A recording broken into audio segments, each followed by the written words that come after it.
मुफ्ती तुफैल राजी साहब के दिलचस्प और इस्लाही बयानात सुनने के लिए चैनल को सब्सक्राइब करें, बेल आइकन को दबाएं, वीडियो को लाइक और शेयर करें। जज़ाकल्लाह। नहमदुहु व नुसल्ली अला रसूलिहिल करीम, अम्मा बाद। मुअज़्ज़ज़ सामिईन, द वरकूटी अख्तर द मांजा तरीका दादा چې کله نیت وتړو، نیت دا دی، نیت کوم دړه د اخلاصه 2 رکعاته واجب د ورکوټي اختر منځ سره د واړو تکبیرونو په دې حاضر امام پسې خاص خدای تعالی را مخ مې د کعبه شریف بلور کو الله اکبر. د تکبیر تحریمین بعد ثنا به ویل شي سبحانك اللهم ولا اله غیرک بول.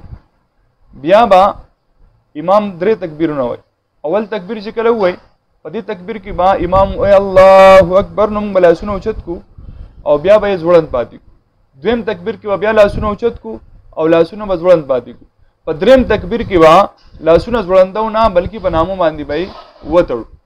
بیا به دینه بعد امام سوره فاتحه او سورت اولولي او مقتدی به خاموش ولاړ.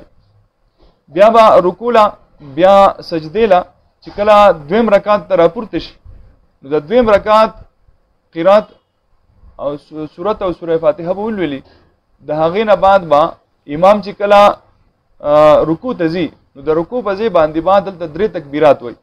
نو یو تکبیر به ویلی شي الله اکبر او لاسونه به ځوړند پاتې شي. بیا به دویم تکبیر ویلی شي الله اکبر او لاسونه به ځوړند پاتې شي. بیا به دریم تکبیر ویلی شي الله اکبر لاسونه به ځوړند پاتې شي خو په نامه به یې تړو نه. د دې نه بعد به څلورم تکبیر وای او الله اکبر. د دې سره به رکوع له لاړ شي امام، موږ به سره هم لاړ شو. بیا رکوع، بیا د شان سجده او بیا نور مونځ قاعده او سلام وګرځولی شي. د دې نه بعد بیا خطبه ویل کېږي.